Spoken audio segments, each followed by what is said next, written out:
منصور مجیدوف راننده تاکسی است. او 11 سال می شود مسافر می کشد. می گوید فرهنگ راننده های تاجیک این است که وقتی ناظر راه آنها را منع می کند باید از ماشین برآیند.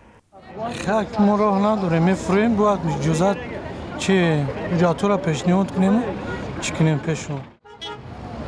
مثل منصور هر روز هزارها راننده با ناظران بازرسی دولتی اتومبیلی روبرو می شوند. ما میکنم نمیبینم پیش میریم پیشون اجازه را پیشنهاد میکنیم و میبینم چی ناروشنی که داشته باشیم بعد جریمه نخشان میان.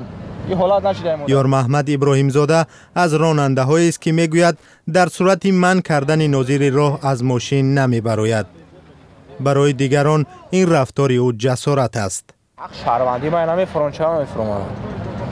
راننده باید نفروشه ماشین. حجت پیشنهاد کنه. تفتیش کرده جوابش میده. و ناظر هم باید خودش معرفی کنه. البته معرفی میکنه شونا.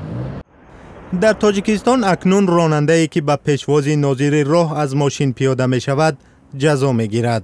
اگر این رفتار را کند بر طبق کودکس حقوق ویرانکنی مأموری از 25 تا 50 سامانی جریمه می شود.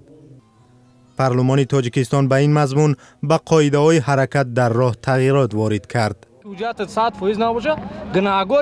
راننده ها می گویند برای آن از ماشین بیرون می شوند که حجت هایشان نقص دارد. از سوی دیگر بسیاری راننده ها را ندانستن حقوق های خود به این عمل مجبور می سازد. ما خودمون گناهکار هستیم برای کی قانون همون نمیدونیم. وقتی قانون نبودونی هیچ وقت یک از گناهکار کردن در کار نیست.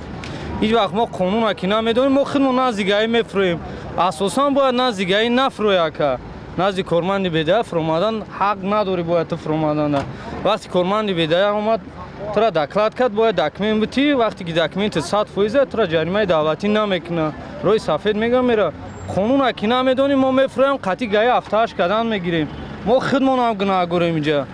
تغییرات در کودکس حقوق ویرانکنی مأموری مقرر کرده است که راننده تنها در صورت بناظری راه باید حجت‌های ضروری را نشان دهد که حجت‌های خدمتی و سندی در همین محل ناظر بودنش را بر راننده نشان دهد.